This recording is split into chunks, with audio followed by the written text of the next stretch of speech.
বিশ্বনবী বলেন আমি করি নাই। ওয়া ইন্নী আখতাবিউ দাওয়াতি শাফাআতান লি উম্মতি ইয়াউমাল কিয়ামাহ, আমার ওই স্পেশাল দোয়াটা আমি দুনিয়ার বুকে কঠিন বিপদে পড়েও কোনোদিন করি নাই। আমি আমার স্পেশাল দোয়াটা কিয়ামতের দিন আমার গুনাহগার উম্মতকে সুপারিশের জন্য রেখে দিয়েছি। আল্লাহ বলবেন নবী ইরফা রাসাক, মাথা তোলেন, আর কাটবেন না। বিশ্বনবী মাথা তুলবেন, আল্লাহ বলবেন সাল তোতা, আপনি যা যাবেন তাই দেব। ওয়াশফা তুশাফা, সুপারিশ করেন, সুপারিশ কবুল করব। বিশ্বনবী বলবেন আল্লাহ ওই স্পেশাল দোয়াটা দুনিয়াতে করি নাই, আজকে আমি তোমার দরবারে দাঁড়িয়ে কিয়ামতের দিন ওই দোয়াটা করছি। আল্লাহ আমার যে উম্মতের হৃদয়ে যাররা পরিমাণ ঈমান আছে, আমার একটা উম্মতকেও তুমি জাহান্নামে ঢোকাতে পারবা না। বিশ্বনবী পাগলের মতো একবার হাউজে কাউসারে যাবেন, একবার সিরাতে যাবেন, একবার পুলসিরাতের দিকে, একবার হাউজে কাউসারের দিকে পাগলের মতো দৌড়াতে থাকবেন। তার কোনো গুনাহগার উম্মত যাতে জাহান্নামে ঢুকে না যায়, সেদিন কেউ সুপারিশ করতে পারবে না বিশ্বনবী ছাড়া। এজন্য 5 নম্বর আল্লাহ বললেন মান যাল্লাযী ইয়াশফাউ ইনদাহু ইল্লা বিইযনিহি, কার সাহস আছে, কার এত বড় বুকের পাটা কিয়ামতের কঠিন দিন আল্লাহর সামনে দাঁড়িয়ে সুপারিশ করবে? কারো ক্ষমতা নেই, কারো ক্ষমতা নাই। বিশ্বনবী সেদিন সেজদায় পড়ে উম্মতের জন্য কাঁদবেন, সবাই কাঁদবে, নফসি নফসি, আল্লাহ আমারে বাঁচাও, আল্লাহ আমারে বাঁচাও। বিশ্বনবী বলবেন উম্মতি উম্মতি, বিশ্বনবী আমার জন্য কাঁদবেন, আপনার জন্য কাঁদবেন, আমাদের জন্য সেদিন কেঁদে কেঁদে জাহান্নামের দরজায় দাঁড়িয়ে আমাদেরকে টেনে টেনে জান্নাতে ঢুকাবেন। এজন্য এই বিশ্বনবীর ভালোবাসা যেন আমাদের হৃদয়ে ভরপুর থাকে। আমার ভাইয়েরা, প্রতি শুক্রবার বিশ্বনবীর উপরে বেশি বেশি যেন আমরা দুরূদ পড়ি। আমরা যখন বিশ্বনবীর সালাম দেই, দুরূদ পড়ি, একদল স্পেশাল ফেরেশতা আছে যারা বিশ্বনবীর দুরূদটা নিয়ে সরাসরি বিশ্বনবীর রওজায় যায়, যে বলে অমুকের বেটা অমুক আপনারে সালাম দিয়েছে। বিশ্বনবী নিজ কবরের থেকে নিজেই সালামের উত্তর দেয়। বিশ্বনবীর ভালোবাসা যেন আমাদের হৃদয়ে থাকে, বিশ্বনবীর সুন্নাহ দিয়ে যেন আমাদের জীবনটাকে সাজাই, পারা যাবে ইনশাআল্লাহ। বিশ্বনবীর ভালোবাসা ছাড়া কেউ জান্নাতে ঢুকতে পারবে? বিশ্বনবীর পক্ষে আমরা বলবো, বিশ্বনবীর পক্ষে আমরা লিখবো, বিশ্বনবীর জন্য আমরা আমাদের কলিজার রক্ত বিলিয়ে দিব, ঠিক কিনা বলেন? সেদিন বিশ্বনবী ছাড়া কেউ সুপারিশ করতে পারবে না। 5 নম্বর আল্লাহ বললেন মান যাল্লাযী ইয়াশফাউ ইনদাহু ইল্লা বিইযনি, কে আছে সুপারিশ করবে আল্লাহর সামনে? আর আপনি আপনার বাবার দরবারে যে সেজদা দেন, হ্যাঁ, ইব্রাহিম আলাইহিস সালাম থারথার করে কাঁপবে আর বলবে নফসি নফসি, আল্লাহ আমারে বাঁচাও। মুসা আলাইহিস সালাম থারথার করে কাঁপবে, আল্লাহ নফসি নফসি, আমারে বাঁচাও। আর আপনি পীরের দরবারে যে সেজদা দেন, কোথায় আছেন আপনি? খবরদার, কেউ বাঁচাতে পারবে না। যাকে ইল্লা, আল্লাহ যাকে অনুমতি দেন, বিশ্বনবীকে দিবেন, নবীদেরকে দিবেন, এরপরে আল্লাহ তার স্পেশাল ওয়ালিদেরকে, মুত্তাকিনদেরকে, শহীদদেরকে, সিলেক্টেড বান্দাদেরকে দিবেন। কিন্তু কাকে দিবেন, কার জন্য দিবেন, দুনিয়ার কেউ জানে না, একজন ছাড়া, তিনি কে? আল্লাহর ওয়ালিদেরকে, নেককার লোকদেরকে আল্লাহ সুপারিশের অনুমতি দিবেন। কিন্তু আপনি যারে মানেন, যার পায়ে সেজদায় লুটিয়ে পড়ে থাকেন, তারে যে আল্লাহ দিবেন, এটার কোনো গ্যারান্টি আছে? কথা বলেন। এজন্য জপতে হবে একজনের নাম, আওয়াজ করে বলুন তিনি কে? আয়াতুল কুরসির 5 নাম্বার কথা হচ্ছে সেদিন কেউ কারো উপকারে আসবে না, সুপারিশ করার সুযোগ পাবে না, আল্লাহ যাকে অনুমতি দেয় তিনি ছাড়া।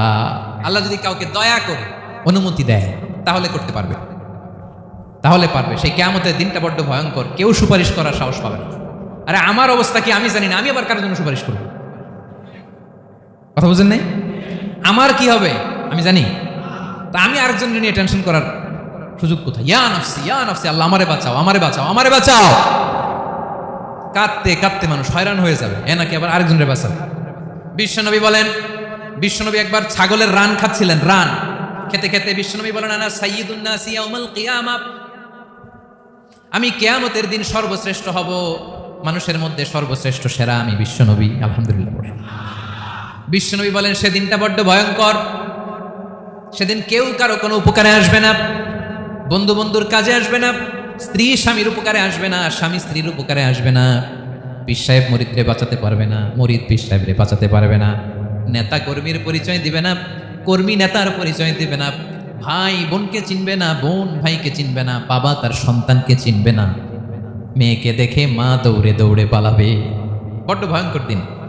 বিশ্বনবী বলবেন জমিনটা এখনকার মতো থাকবে না, পুরো জমিনটা সমান হয়ে যাবে, ফ্ল্যাট, এখন তো গোল, তখন ফ্ল্যাট, সবাই এক জমিনের উপরে দাঁড়াবে, সূর্যটা মাথার কাছে চলে আসবে, সূর্যের গরমে মানুষের মাথার মগজ গলে গলে কানের ছিদ্র নাকের ছিদ্র দিয়ে বেয়ে বেয়ে পড়বে।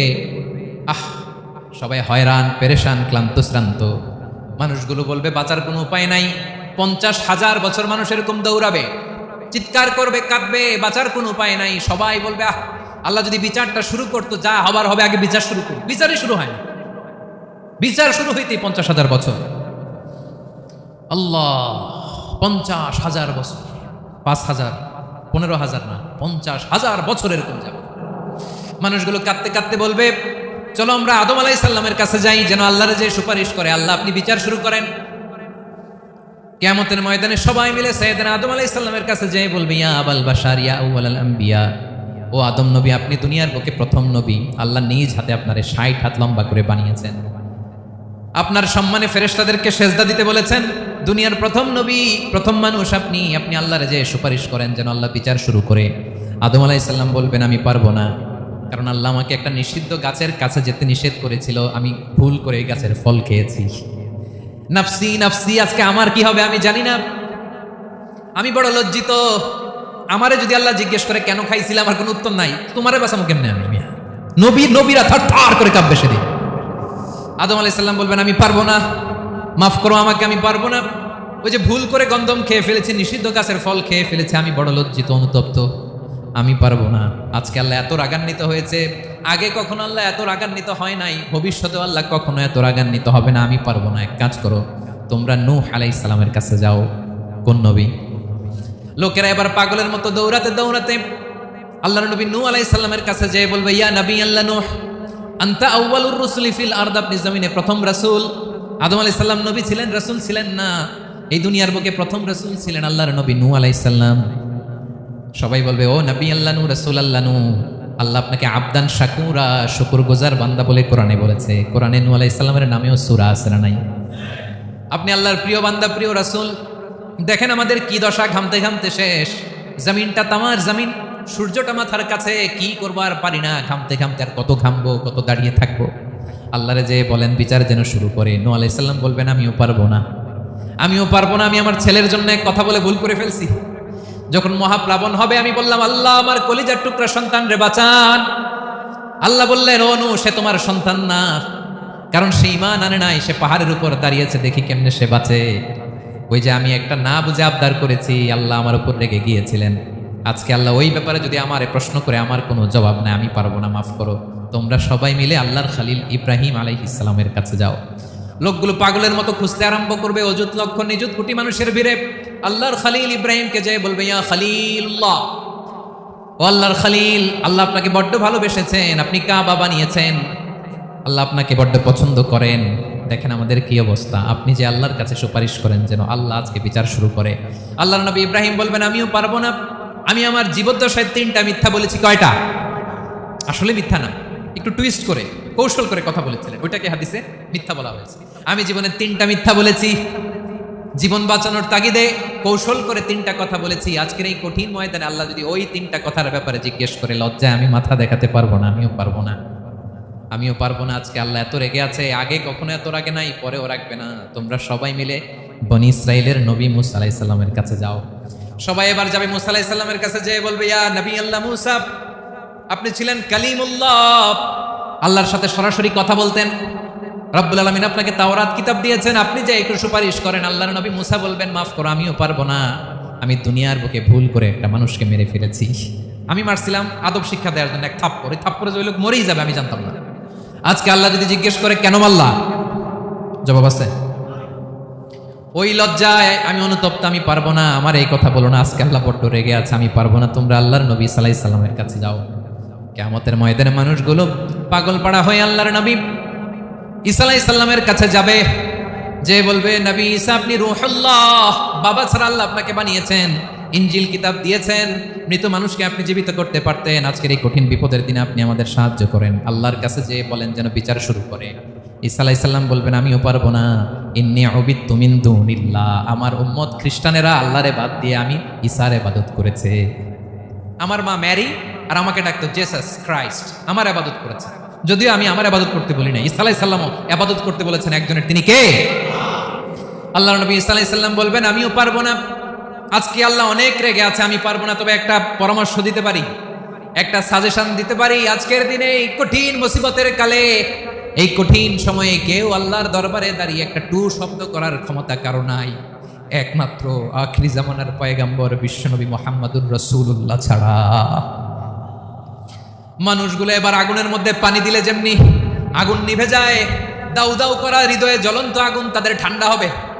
কিয়ামতের ময়দানে ওই বিভীষিকাময় সময়ে মুসিবতের কালে মানুষগুলো পাগল হয়ে বিশ্বনবীকে খুঁজতে আরম্ভ করবে। সবাই মিলে বিশ্বনবীর কাছে যেয়ে বলবে, ইয়া রাহমাতাল লিল আলামিন, ইয়া খাতামান নবীন, রাহমাতাল লিল আলামিন। দেখেন আমাদের কি অবস্থা, কি কঠিন বিপদে আমরা আছি, দাঁড়াতে পারি না, সূর্যের আলোতে ঘেমে হয়রান। আজকে কেউ সুপারিশ করতে পারবে না। সব নবীরা অপারগতা স্বীকার করেছে, তারা বলেছে আপনি ছাড়া কেউ নাকি আল্লাহর সামনে দাঁড়াতে পারবেন না, আপনি একটু সুপারিশ করেন। বিশ্বনবী বলবেন, আসো আসো, আজকের দিনে আমি ছাড়া আল্লাহর সামনে কেউ দাঁড়াতে পারবে না। বিশ্বনবী বলবেন, আল্লাহ ওই স্পেশাল দোয়াটা দুনিয়াতে করি নাই, আজকে আমি তোমার দরবারে দাঁড়িয়ে কিয়ামতের দিন ওই দোয়াটা করছি। আল্লাহ, আমার যে উম্মতের হৃদয়ে যাররা পরিমাণ ঈমান আছে, আমার একটা উম্মতকেও তুমি জাহান্নামে ঢোকাতে পারবা না। বিশ্বনবী পাগলের মতো একবার হাউজে কাউসারে যাবেন, একবার সিরাতে যাবেন, একবার পুলসিরাতের দিকে, একবার হাউজে কাউসারের দিকে।